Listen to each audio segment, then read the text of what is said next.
Hey everyone, and welcome back to episode 44 of Miles Better.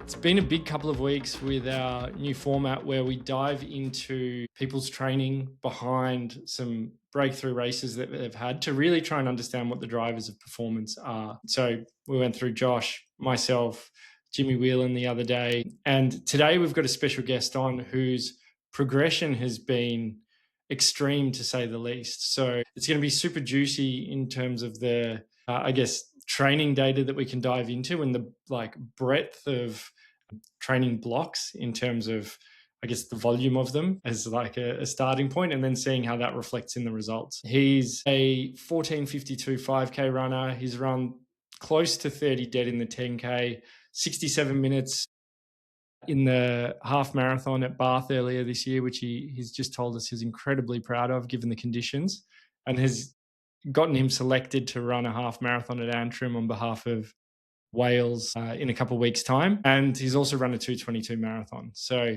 he's absolute slouch. Is he, Josh? Yeah, it's impressive stuff. I've really enjoyed, poking around through the graphs here and seeing some phenomenal miles being put in, to say the least. So welcome to Sam Griffiths, aka globerunnergriff. Thanks for having me. Pleasure. Should we start with? You want to go straight into it, don't you, Josh? Straight into the data. I want to go straight into it, but do you want to do a bit of background on Sam first? Let's do a bit of a background on Sam. Sam, tell us a bit about that progression and how that's looked from your side. Maybe sprinkle in some races there, and I will interrupt you to talk about those races in more detail.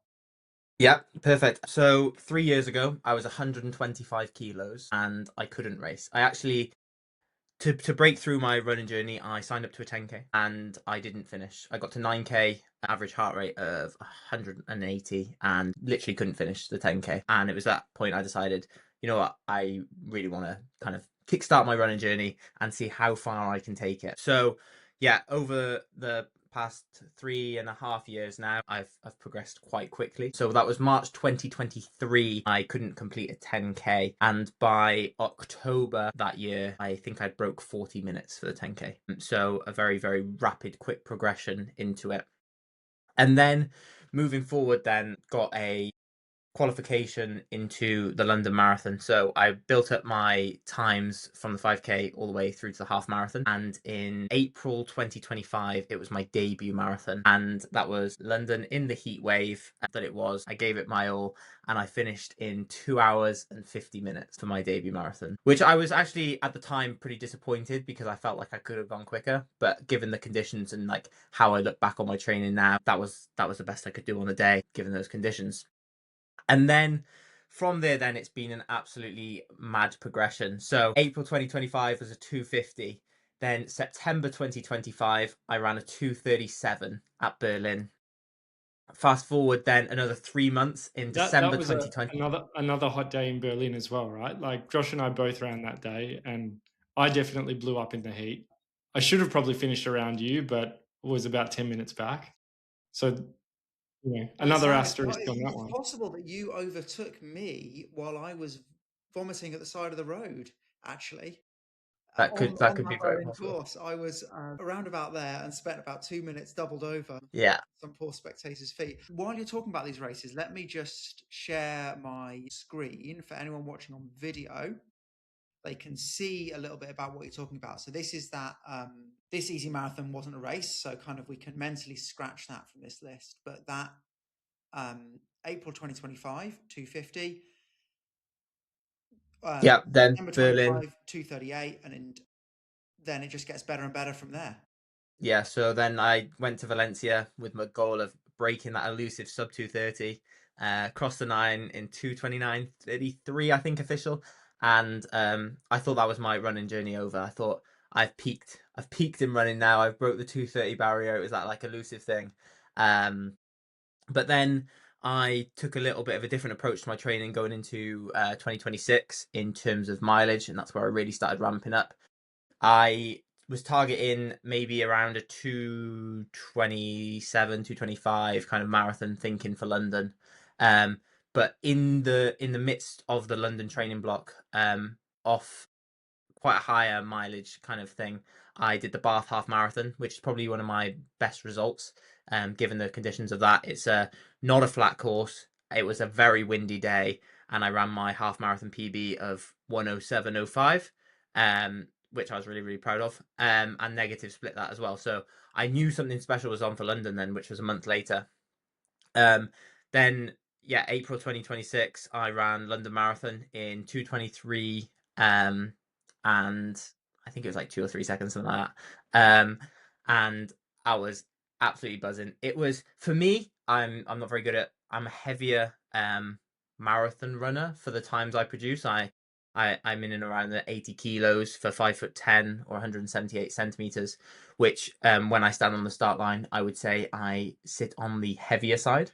And I do think stronger is faster, but being on the heavier side of the running, thermoregulation is something that I really struggle with. Especially I just struggle in the heat.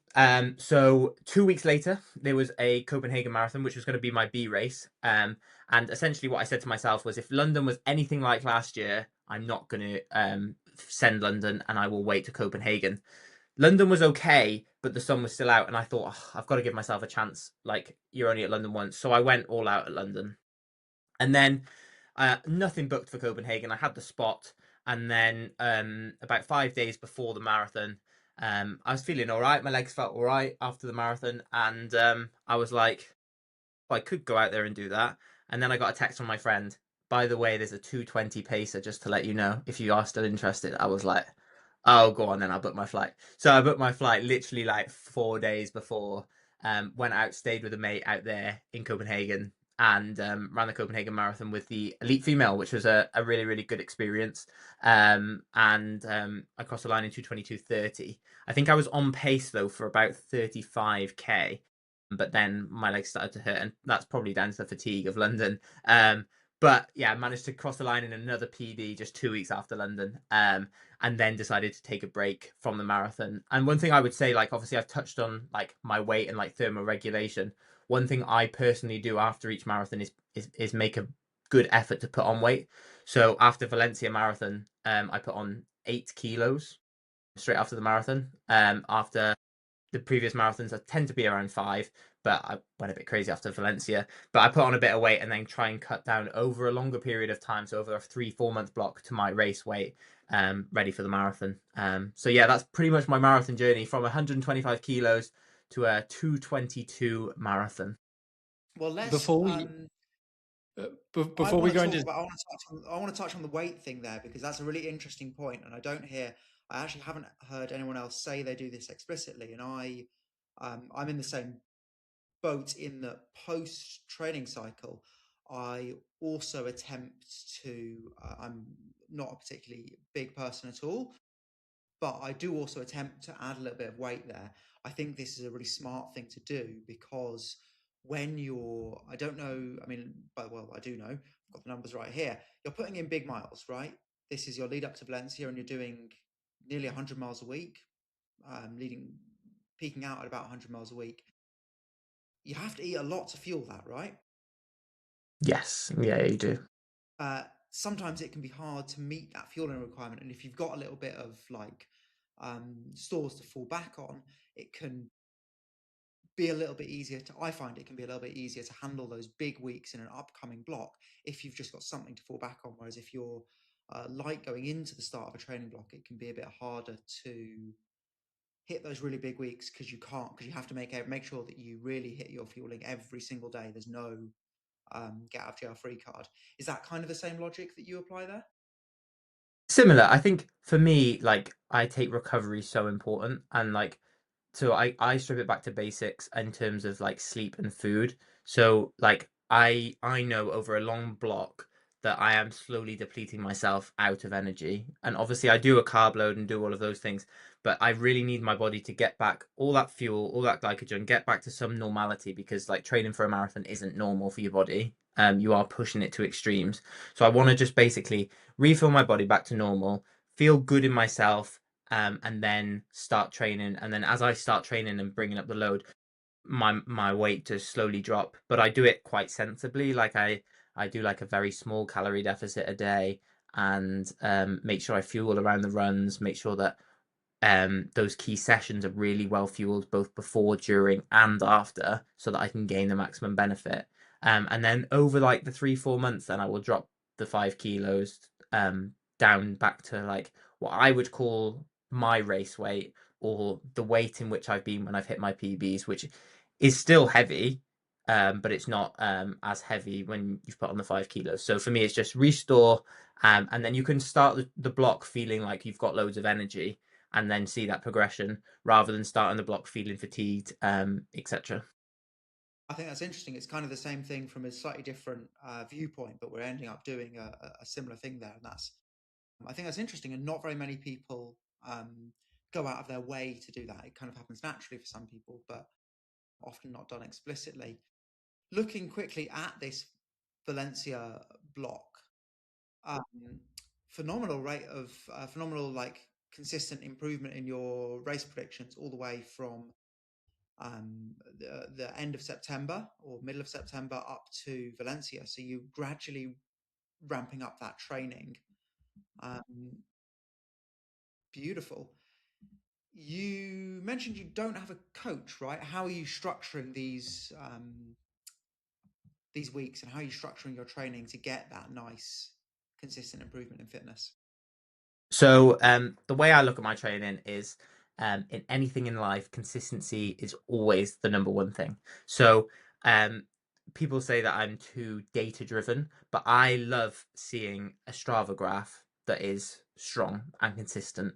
And so the way in which I structure my week is I would know the sessions for that week. I do 2 sessions per week, depending on what part of the block I'm in is depending on what those sessions are, but it would typically be a Wednesday and Saturday, which would be a kind of VO2 slash LT1, LT2 session on the Wednesday, and then a marathon based session on the weekend, or if I'm in a different part of the block, something different.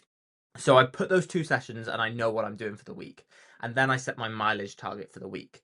And I just put in all of my easy running when I can around work, etc., knowing that what matters is those 2 sessions. So I will make sure I nail those sessions and progress week on week. And what I tend to do is do a session at the start of the block, very simple session, maybe 4x5K in terms of a marathon session, and then do it maybe 10 weeks later and see that progression in the numbers itself, because my heart rate will stay the same. And one thing that I do during a block is, because of my now experience with racing a marathon, half marathon, and I wear a heart rate monitor for all of my training, every easy run, every race. Actually, something that's really quite funny was when I did my first half marathon, I ran, or my first sub 2 half marathon. My heart rate was exactly the same as what it was for Bath half marathon. So what that tells me is that is kind of my physiology limit for that distance. So I know what I can do for a half marathon, a marathon, 10K, etc., in terms of heart rate. So when I structure these sessions, I focus on staying in that zone so that I know that I'm staying in the right area. Rather, so at the start of the block, it might be, say, for example, a 2:35 marathon pace, but by the end of the block, I've built that fitness to where I would be, maybe a 2:25 or 2:20. So and I let that fitness come to me, rather than like I'll publicly put it out there that I'm doing Berlin Marathon this year and I want a sub 2:20, rather than going out now and doing all my stuff at 2:20 pace. Like, I would do all my stuff to my marathon heart rate and hope over the 10 to 12 weeks of real solid training that actually comes down to the 2:20 pace. Because what I often see people do wrong is chase a number that they're not at that fitness level for, which will induce a lot of fatigue in their body because they're chasing something that they haven't quite got yet. Whereas I like to have the approach that it comes to me over that 12-week period. And do you think, I mean, it's a good, like, it's the approach to have, right? And it's the only way you can stop yourself overtraining. Is that something that I mean, you talked about breaking a 2-hour half marathon, you talked about breaking 40 minutes in the 10K for the first time. How quickly in your running journey did you figure it out? Did I figure the approach I take now out? Basically, to run to I, an I effort. I would say it's taken me 2.5 years to figure that out. Yeah, Um, okay. when I started, as a bigger lad, it was do 5K as fast as I can every single day, and I was constantly getting injured, and I was like tired all of the time. London Marathon 2025, I pushed sessions and easy runs way too hard, and I was constantly fatigued. Whereas in the recent block for London Marathon, I was doing loads more mileage than what I did the previous year. Yet I was able to um, actually not be fatigued and do it. So I would say it would only be this London Marathon block where I've really figured it out properly. So yeah, a good 3 years. And was there an aha moment that led you to that, or was it something else? Um, I think you see the Kenyans do the 80-20. Now, so for anyone listening that doesn't know what that is, like the Kenyans have the approach, or it's quite well known that 80% of their runs are easy and 20% of their runs are hard. And the easy runs are easy and the hard ones are hard. And I never believed it, really. I just worked a little bit harder and I was just like, I'll just crack on. And then for London Marathon, I was just like, you know what? If they're doing it, why can't I? So I tried. I was like, I've got nothing to lose here. Like I've hit my 2:30. Mission achieved. Like, let's just give it a go for 4 months. And if it doesn't work, it doesn't work. But you gotta try. And I started doing my easy runs super easy, so around 115 to 125 beats per minute. And my progression was crazy since then. I was feeling not fatigued, I was feeling fit, aerobically fit. And I think anything above a 1500-meter race is an aerobic event. So being able to do all of this aerobic stimulus and being able to do more of it, so more mileage, because I'm not feeling fatigued, because I'm doing it slower, just helped me so much then progress. So the unlock for you was then throwing in a lot more volume, but making easy way easier so that you can also do more harder work. Exactly that. And what sort of So it's training were you interesting. doing? What sort of training were you doing back in the day when you were just getting into it, breaking 2 hours? Because I think what we're not going to look at in the data is that. Um, just want that as a reference point so that we can say, well, when you had some early breakthroughs, what was your training looking like? Let's say when you broke 2 hours for the half marathon. Yeah, it's actually not too dissimilar. I just didn't realize it at the time. In terms of like, I've always been someone that like, the biggest thing for me is consistency. So back then it would have been like maybe something like 40 or 50 kilometers a week, and I was like peaking at 50 kilometers in the week and just being consistent. But back then I was probably doing my easy runs way too fast. Um and I wasn't really doing interval sessions or anything like that. It was more easy run, easy run, easy run, and then a faster park run, and then easy run, easy run, easy run, and a faster park run. But my easy runs weren't easy. I would say my easy runs were probably around 150, 160 beats per minute, which is not easy. But it was just what I was doing to kind of lose the weight and get into the running. But then over time, then developed from there. But that's like what it would look like. But it was always, I had this thing of like having that sexy Strava graph, which was like I'm hitting the same mileage every week and just being consistent, whether or not I do the session or not, just being consistent in terms of hitting the mileage. And I think even now when I look at it, I'm just like, that consistency is what it takes. And back then it was 50, now it's like 180k. I haven't changed much really, but it's just the volume has slowly increased and my consistency is even better. And this is, I want to touch on the heart rate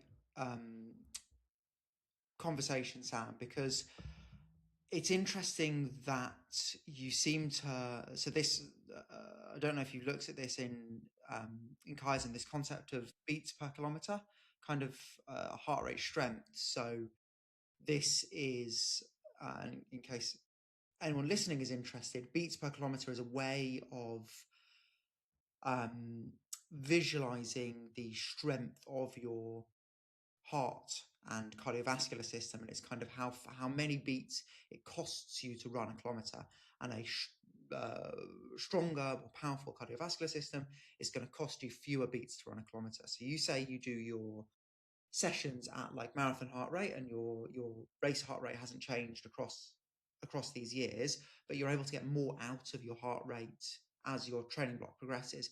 And this graph that we're looking at now is a perfect example of that. So it seems to me, I was clicking around just a minute ago, it seems to me that you're able to get to, at the peak of your fitness, just under 600 beats per kilometer. And when you're hitting that 600 beats per kilometer, you seem to be in about 107 half marathon shape, or dare I say about 220 marathon shape on a perfect day. And it's interesting that you see this. You see this. You have been able to identify that increased strength in your cardiovascular system through an increased speed when you're training, but it's also evident in the kind of, this is not just how quick you're doing your interval sessions, this is how quick you're doing all your sessions. So your easy pace must also be getting quite a bit quicker for the same heart rate across a training block. And you can see this graph is just a beautiful, that consistency in training is evident in the in your body's response to that training through the heart rate graph. And you can see that for Valencia, you get that lovely shape. But for Copenhagen, I suspect we're going to get, very similar shape for Copenhagen, right? And you're down at, so that'll be London. Yeah, that's London. Yeah, that's London Marathon there. This you've built into London, and then you race London about here, I guess. Or here, probably. Yeah, London's right on the peak, actually. Yeah. Yeah. Basically. So I think actually you go on, Michael. I'm keen to, heartbeats is interesting, but I'm keen to dive into some of the other training stats. I mean, as someone who's been stuck on 237 for 3 years, since you've basically been running, Sam, I want to know what it takes to go from 250 to 223. So, Josh, can we start there at the 250 London Marathon block and look at the training that led to that? And I want to hear all about that. London, as he's got it up there on the screen now, started my block at around 100 kilometers and stayed at around 130. But what you'll see is my weekly stats in terms of my pace. My easy runs were not easy, like relatively easy. I think I was doing them, there you go, sub 430, whereas now I'm actually doing them 5 to 5:15 maybe. There's a perfect example there, like 4:10 for an easy session. It wasn't actually that easy, but it was, what had happened was I got zone tested in the lab, and my zone 2 came up, and there was the whole craze about training at zone 2. And what I didn't realize was actually that's not right for everyone. Zone 2 may work for some people, but myself or Jimmy Whelan or Alfie Mantle, any of these, like, as you progress, your zone 2 becomes so fast that it's going to biomechanically affect you. So during this block, I didn't really understand that as well, and I was just going, well, my data says this is easy because it's zone 2, but I was going out and running like 4:10. Zone 2, easy zone. 140 beats a minute, so not a super high heart rate, but 407 per kilometer is. Or when your marathon pace is like 402s to run 250. Yeah, exactly. So I think what I learned from that, and obviously I peaked at 130 kilometers there, and what I can tell you from myself and how I felt during that block, I was always tired, always. And that was because I was pushing those runs too hard, and not respecting the training. And also from that 250, like looking back on it in retrospect, I didn't have enough focus on those long runs that maybe I do have now. I was more focused on hitting my weekly mileage, on hitting some decent sessions, on having sessions that looked good on Strava, rather than what were going to benefit me in terms of the actual marathon itself. Like, I think there is a balance between, I am an Instagram influencer, so sometimes the things that look better on Instagram are things that are more relatable to people. So 5Ks, 10Ks, because the average person can do that. So I was doing things that I were helping me algorithmically on social media, but not my training, and I wasn't training effectively. I'm a performance athlete at a heart, and now I don't care what I do on Strava, how it looks. I don't care. I just want to, if it's going to make me a better athlete, I will do it. So the biggest change for that would be from the 250 to the 222 would be A, my mileage, B, taking my easy runs actually easy, and C, like honing in on the threshold marathon paced stuff, which is what I didn't do in that block. So what was the faster running or the harder sessions you did in the, say, London 2025 block? What sort of sessions were they? Were they just whacking it at VO2? Well, let's have a look. Have you got one up there? Because What day of Lots the of week do you easy. usually do the sessions? the 5K at 10K pace. yeah, I was just working very hard, and I don't think I was doing see the 2K and then 15 by 200 meters. I wasn't doing marathon specific stuff. I was getting very fit, and I was like feeling very confident because I'm running quick 5Ks and quick 10Ks.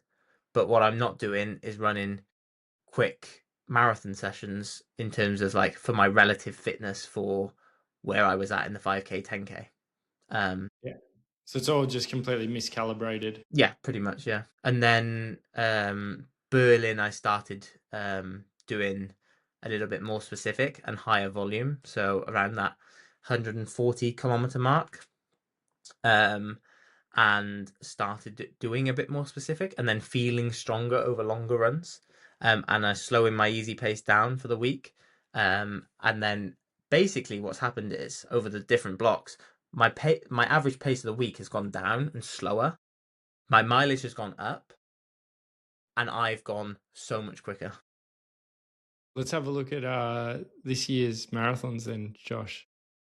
This year's marathon, so yeah, 2026. Maybe the I think 220. London's the best one to do. Copenhagen was a kind of like last minute kind of thing. So yeah. So it was a proper block. Yes. So this, I mean, we see this lovely increase in race prediction that suggests, gradually increasing. And you finish the training block with 100 miles a week at an average pace of 4:32. So you're right, that average pace is probably slower there than when you were doing your 250, or if not slower, pretty similar. Yeah, I think, but I was honing in. What you don't see in the 250 is like the volume of fast stuff was so low because I'm not doing. I'm doing like 2K and 200 meters. Like I'm doing maybe 10, 15, 20K worth of volume that's actually fast. Whereas now I'm doing 40K of volume that's fast Yeah. So or this graph faster. gives a slightly deceptive view because we zoom in so you can see the difference between the weeks. But even these weeks that look very low, they're actually still 120K a week. So Yeah. um, what we're actually seeing here is 10 really strong weeks of phenomenal consistency. There we go. You can see the distance, really consistent distance, 169, 170, 170, 172, 121. 72. Yeah, I mean, you're doing 170 to 185K a week pretty much every week there, at a yeah, pretty similar average pace here as well. 435, 434, like pretty similar average pace. So you're just turning that dial a little bit, but actually you don't seem to be massively increasing your training across this block. It's just 10 really consistent weeks. Did it Yeah. feel that way? Yeah, basically, I obviously the down week is my Bath half marathon, so I did take a little deload into that. But Followed by a yeah, 40K day the next day to make up for a race the day before. yeah, exactly. But probably very easy. Yeah. Yeah, it's a much more chill day to go get some lentils, it would appear. Yes. Um, so this obviously or probably also acted as quite a good tune-up race. In yeah, as you said, you knew something good was on, but it was also probably a really good load there that you stretch out the legs and do something fair bit. This, from what you've said, I would assume that this is 21k at 3:11 per kilometer is going to be a seriously long, hard run relative to the rest of your training. Is that fair to say? Yeah, well, it's not long because Well, I my long mean, runs at this point are like for a run 30k, done at that but pace. I don't work at that pace ever. So yeah, it was a different stimulus, and I like racing to fitness. So if you fast forward to the taper week, just the one before that, you'll see on the Sunday, I did, is it that Sunday there? I did, yeah, that one there. So I ran 30:07, I think it was official time. I think for me, like mentally, like, especially for this marathon, my PB before London Marathon for 10k was 32 minutes, and I was wanting to go through each 10k in something like 33. So for me, that was way too close. So I just did a 10k race and I ran 30:06, which gave me the confidence then going into London the week later that actually, you know, 3:12 per kilometer is not my 10k pace. It's actually three flats. Um, so So it was yeah, I do like psychological racing to fitness. strategic 10K. Basically, yeah. I think, if it was that close, it's just like mentally, I just couldn't like fathom how I was going to hold that for a marathon. But then knowing that actually for a 10k, my pace is actually three flats. So running 3:20, so running 20 seconds slower per kilometer, that is more attainable than running 6 seconds faster per kilometer. So yeah, that's why I did that race there. And you do, but you're setting a 10k PB 7 days before a marathon. So uh, I would actually personally taper in a similar way. I would do that, but I think a lot of people wouldn't. A lot of people consider that to be doing a hard race, even a 10k for a marathon, which is obviously a fair bit shorter. Doing a hard race 7 days beforehand as a suboptimal taper. How did you factor that into the equation? Yeah, it's a really valid point, but the way I look at it also is from a training load perspective. As someone that trains 170k a week, as someone that does marathon sessions which are extremely high training load, running a fast 10k actually took less training load out of my body and I felt fresher on the Monday than I would of doing a marathon session. And because I'm on my taper week anyway, it didn't take any load out of me. I'm very fortunate in terms of like how my body bounces back off races and how my body bounces back off high mileage. I get no injuries and everything is good. Like literally next day I'm ready to go again. Which is like really, really fortunate for myself. So that's why I can like race so close to other races and why I do so many races, because I think if I tapered for every race that I did, I would never get a training block in. So I just do the races within the block as part of parcel of it, and just know that I'm going to be on a higher mileage.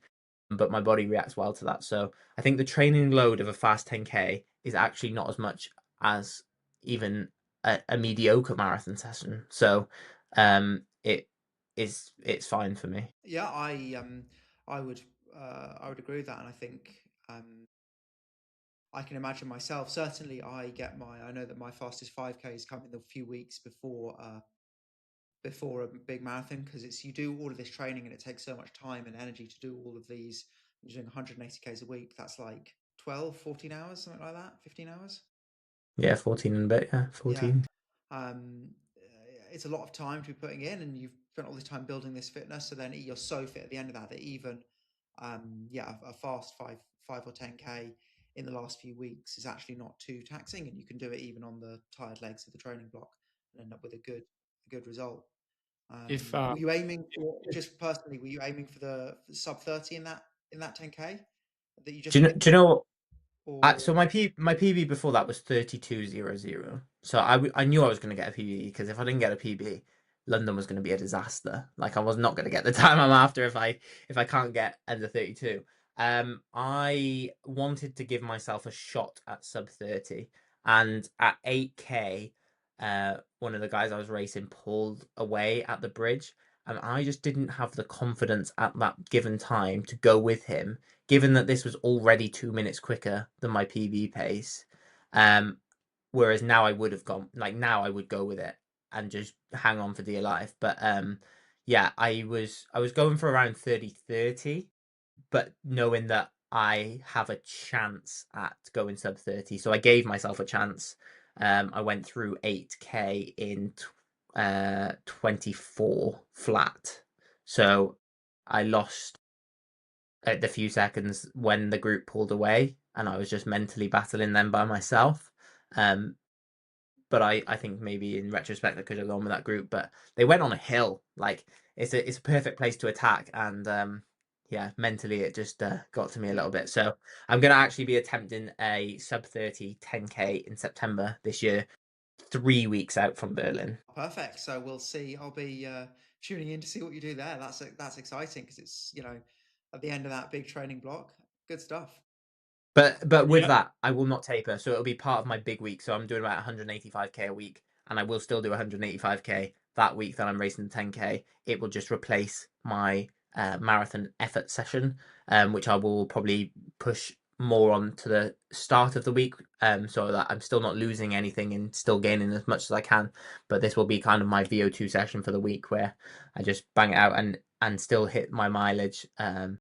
And I tend to, what I do with the races that are on a Sunday, I tend to kind of like more top load the week. So you'll see kind of very high mileage Monday, Tuesday, Wednesday, Thursday, so that I can give myself a little bit of respite ready for the race on Sunday. I was going to say, if Sifan Hassan can do a 10K 2 days before winning an Olympic gold in the marathon, then a week out's probably fine, right? Exactly. There was I think back in the day, a few of the Aussie marathoners, they would often do a 5 or a 10K 1 week out just to like blow out any steam or cobwebs. And I think it have a similar sort of effect to what you were looking for, which is, okay, if I can run that pace for 5 or 10K, running 20, 30 seconds slower a K is just going to be a walk in the park. Yeah, and I think, you know, back to kind of your, like, circling back to your question about like that progression from the 250 to 222. What I see a lot of marathoners do that are in and around my level is a lack of VO2. And like I love a VO2 max session, and I think it is so important because at the end of the day, the faster you can run a 5K and a 10K, the faster you will run a marathon. So I still get a very high amount of quality in and around 10K pace. um well, my 5K and 10K pace are basically the same, but in and around that kind of effort, so that like I'm used to running faster, so that when I'm running then the 320 per kilometer, it doesn't feel like a real hard effort. So I think that's something that I really hone in on, is like doing stuff at that pace.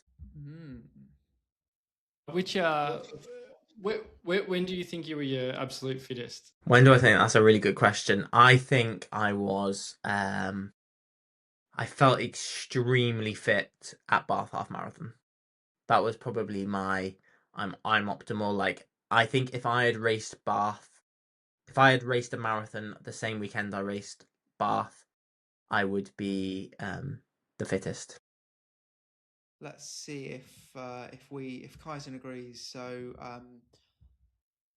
on the week before Bath, we think you were 100 miles a week, 163 kilometers, an average pace of 436, 490 meters a week of elevation. You're living in a pretty flat area, then I guess. Yeah. Cardiff is pretty flat, and I avoid all, unless I'm doing a race that has hills. I would occasionally do a hill for running economy, but I avoid it. I think it adds unnecessary load on my legs when I'm already running high volumes. So I try to just avoid it. Yeah, I mean, you've done well to get less than 500 meters a week of elevation off 100 miles. You've Yeah. avoided hills like anything there. Anyway, we think that, or Kaizen thinks that you had a let's focus on the marathon prediction and just benchmark off that. We think you were in about 215 shape on that day. In a perfect world, when would you say you were next fittest? What was your like other big peak? Is it Copenhagen or London Marathon, or is it another time? I'd actually, relative to my fitness, I think I executed Valencia, but London Marathon was my next fittest, yeah. London. Well, we'll look at Valencia and see how close you got to Kaizen's prediction after that. But yeah, so actually we think that you were running a little bit further, a little bit faster, and a little bit hillier just before, just before London.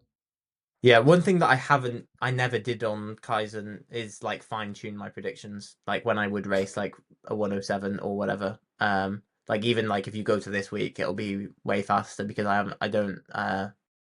For me, it's more like seeing a trend is much more valuable than seeing like the actual number. So like I don't compare it too much. I think when I did Valencia Marathon, Dimitro. And that was where he introduced me to Kaizen. And I just downloaded it to have a little look. In Valencia, I think it was 2:23. So like just having that as a benchmark, like I ran 2:29 there. Like I tend to think like I'm in and around the 6 minutes slower off Yeah, no so fine when you tune. fine Off tune your no fine predictions, tune. that's kind of what it's doing, right? So it's taking it's done an automatic tailoring when you created your account and you signed up. It has looked at your training and the racing and kind of attempted to pick your best races and go, well, from this amount of training we would expect this result, and you got this result, so we're going to kind of fine tune the predictions accordingly. Sometimes it picking those races, it has a hard job doing that through the algorithm. So if you do it manually, you end up with a more accurate result. But all it's doing is kind of shifting the response to training that it allocates to your body. So Yeah, and it probably also thinks I'm rapid because of the way I sometimes do my sessions, like a 12 by 400 meters. I like it might log that as like a 5K in like 14 minutes, which I'm definitely not that. we'll actually kind of know because it abstracts all that away anyway. So when you do your session, it's not looking at that and going, oh wow, he can run a 5K in 12 minutes. It just lumps that in with all of your easy running and says, from this total training picture, we would expect this result. Anyway, so if Yeah. it were to tell your predictions, it would shift this. It would shift the numbers up and down, but you would still get that same line. So it doesn't actually matter that the numbers are a bit optimistic. Because you always underperform. It's actually not really a fair way of putting it, but we know that like compared to our perfect predictions, it's like we think there's about a 6 minute offset there. Offset is the right way to put it. But the point is, we think that London, you were in slightly better shape. Your training stats, at least, certainly look slightly better than going into Bath. What about Valencia? Because I was Let's fit then. For my uh, fitness, I was fit. see for Valencia. So for Valencia, we think you ran fast. We think this because you've actually got, so for those listening, not watching, we've got 126 kilometers a week, an average pace of 4:28 and 304 meters per week. So it looks to me like this slightly faster average pace, although it is only a few seconds, that compounds over the 100 plus kilometers you do in a week to produce some pretty good results there. But so we're saying this is a 10-minute offset here, right, between your result and there. Mm, What did we not get? fine tuned, but yeah. Not fine tuned, but about a 10-minute offset. Are we getting 10 minutes? Yeah, and we get 10 minutes here as well. So we think that you executed London and Valencia to about the same degree of impressiveness, as in you executed the race about the same with about the same I level of would consistency. I would agree on that. Like that, I would say I worked just as hard on both of them. And was happy with like where I was to my current fitness from both of them. So that works. Where would that put me now? This now puts you. We're saying a 2:17 prediction, so we think you're in. Interestingly, you've ramped up this distance and slowed down the pace as you said. Yeah, yeah. Slightly hillier, so you've been doing a bit more hills. 2:17 prediction. So you're in. We think in very good shape at the moment. I'm not seeing any. I'm not seeing any dud races, to be honest. I'm not seeing any races. Looks to me like you haven't ever really messed up a marathon. I've been there many a time. I would say, yeah, I've given my best on the day. I haven't been very lucky with the marathons in terms of the heat. London was hot, Berlin was hot, Valencia was hot. London this year, I wasn't hot, but it was like direct sun, so that affected me. And then Copenhagen, like the only reason I ran a PB at Copenhagen 2 weeks later was just purely because of the weather. Like it was just colder, and I operate better in those temperatures. My heart rate was lower over Copenhagen than it was London, even though it was 2 weeks later, and I ran faster. So I just know what's more optimal for me. Our stats agree with that. This is the build for Copenhagen, and we can see that you have your prediction has dropped off. We think you lost fitness after London, between London and Yeah, Copenhagen, but yeah, I would have. Yeah, I mean, not a huge amount of fitness, but we do think you've lost a little bit. yeah. Have you ever? So all of your marathons, maybe you haven't got lucky with the temperature on all of them, but they seem to be well executed races within the bounds of the cards you've been dealt. Yeah. Would you say the same is true for your half marathons?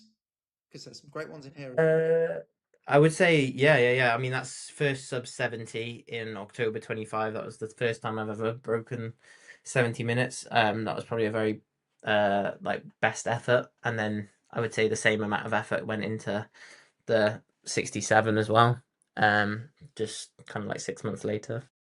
Um, It's not so easy to yeah. do. So talk us through that. Does it come intuitively to you this um, the task of getting a good night's sleep before the race, pacing yourself well, wearing appropriate clothing, not doing anything silly on race day. These are all difficult things to do when they have to be done together. Does that come naturally to you, or have you really gone out of your way to execute very well each time? And I think that's another reason that I race so often. I think when you train for so long for a single race, there becomes so much pressure on all of these races, and you miss the just doing a race and like putting on a bib, and that becomes like foreign. So when it comes to the race then itself, if you haven't done loads of them, it becomes all of this pressure. So I try to put myself in scenarios where I'm pushing myself to my limits. I'm doing lots of races so that, putting on a bib, I'm not getting like super nervous. So I become a lot more comfortable in doing it. So that's why I do race a lot. Uh, I do hone in on all of the everything that you said, like sleep, food, fuel. I'm very lucky. I'm supported by Precision Fuel and Hydration, so I get like the best advice that I can on how to both operate in races, but also just generally from the sports scientists. So knowing like my sweat rate, knowing what electrolytes I need to take, knowing all of those things doesn't come intuitively to me, but I've got the support network around me that help provide that. From a food perspective, my girlfriend is a student dietitian, so she is able to give me all of the knowledge. In fact, she cooks like 99% of my meals. So like I have the network around me that enables me to optimize my training. So I optimize my training and my network around me optimize everything else. And I think running isn't a solo sport. Like I wouldn't be able to have the progression that I've had without the support of like my girlfriend, like making me the meals so that when I finish a track session, I'm coming back to a high protein, high carbohydrate meal that she is like prepped for me, or like having the support from my hydration and fuel, and all of those things make a massive difference to the training. And it's not like I'm just the person that wears the time that I've ran. It's actually the people around me that have made it possible to run that time.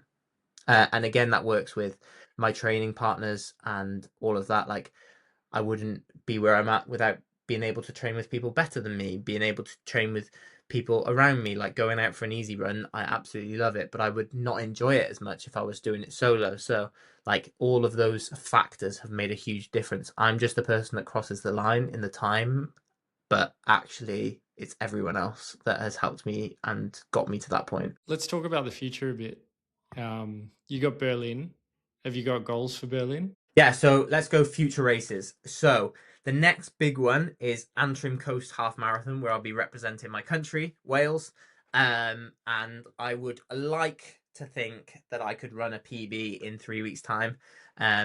Who knows? The pace scares me. It's about 3:10 per kilometer that I need to run to get a PB. So a sub 16-minute 5K times by 4. And so that's the next big one. Then off the back of that, we've got the Cardiff 10K, which is my goal to break sub 30. And we've got a group attempting that, which will be great.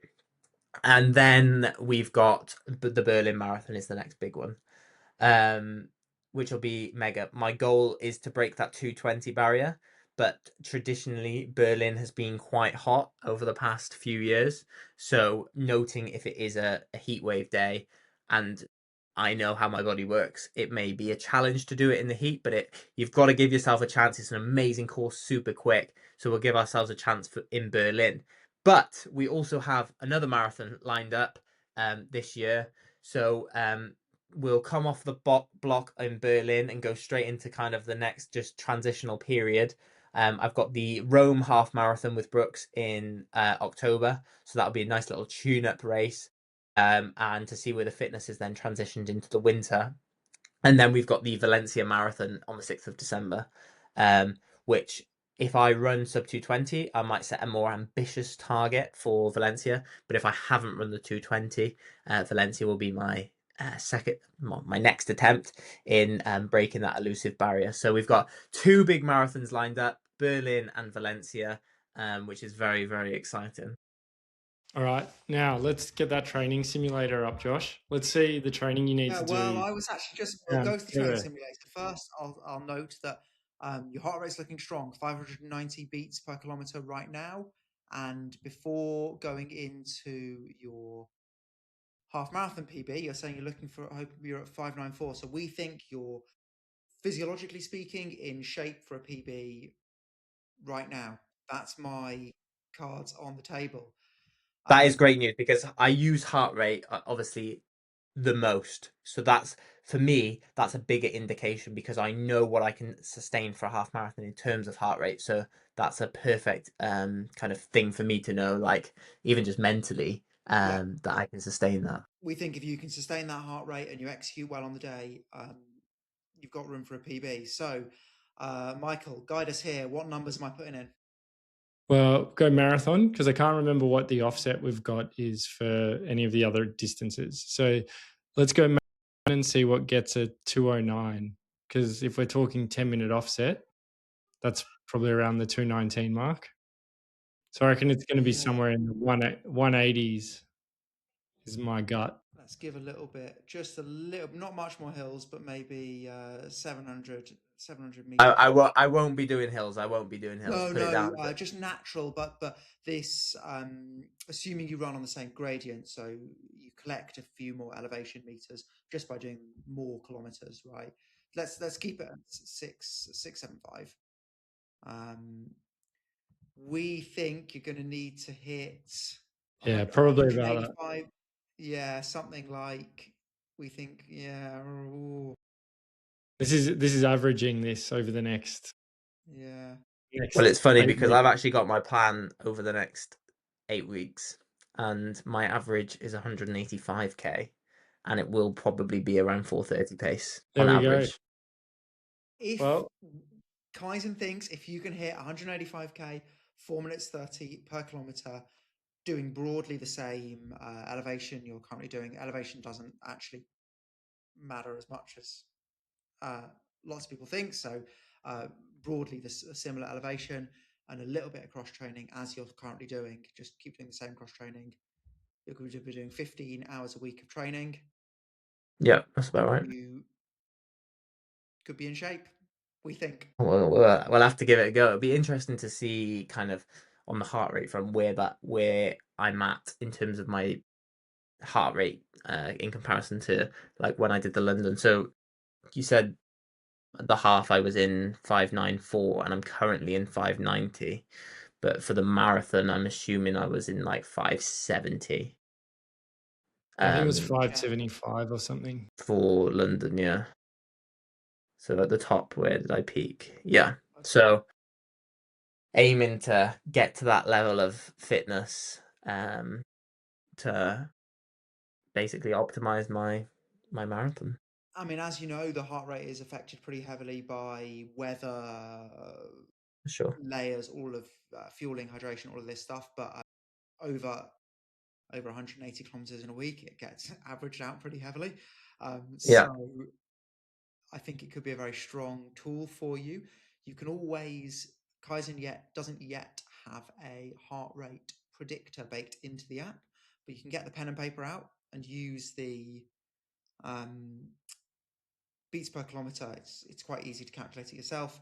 If you know what heart rate you can sustain for a marathon, which is probably 160, 170. Yeah, London I did 168 and Copenhagen I did 165, but I would say 165, 166. So you just work out how many minutes it's gonna your target time how many minutes your marathon is going to be. For your target time, the heart rate is beats per kilometer. You divide one by the other and you've got how many heartbeats it costs you to do a marathon, divide by 42.2, and you've got the target beats per kilometer for your PB marathon. For anyone listening, you don't need to worry about the details for that because Kaizen will have this feature at some point.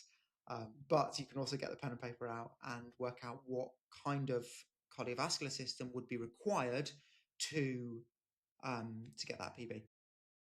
Right, straight after this call, once the podcast is finished, I'm going to get him to do it for me because I can't do the maths. And we get that data. Awesome. Shall we wrap it up there? Seems like a good place to wrap it up for me. Sam, thanks so much. It's been great to have you on, listening about, A, the progression, but B, diving into your training data, and also just how in tune, I guess, you are with what you need to do to get a certain outcome, right? Like you were pretty bang on in terms of what you think you need to do to get yourself in the shape that will get you that PB, and the data sort of back that up. So well done to you for sort of building that understanding of your system and training and all of that. And I look forward to seeing progress even further in the next few months. And also we'll have to get a beer after Berlin because we won't be able to run together, but we'll definitely be there. That sounds like a plan. Yeah, we look forward to it. Let's just hope that it's a cold day or colder than last year. It's a quick course and a nice environment. So hopefully we'll see you out there and catch up there. Brilliant. Thank you. All right. Thanks, everyone. Bye. Yeah.